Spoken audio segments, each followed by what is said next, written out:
Ребятки, вот очередная работка. На этой стороне это крышка стартера.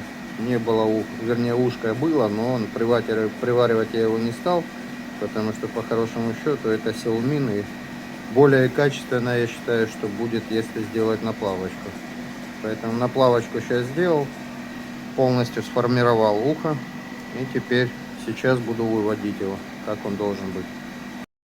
Вот, ребятки, как вы видите, все на месте.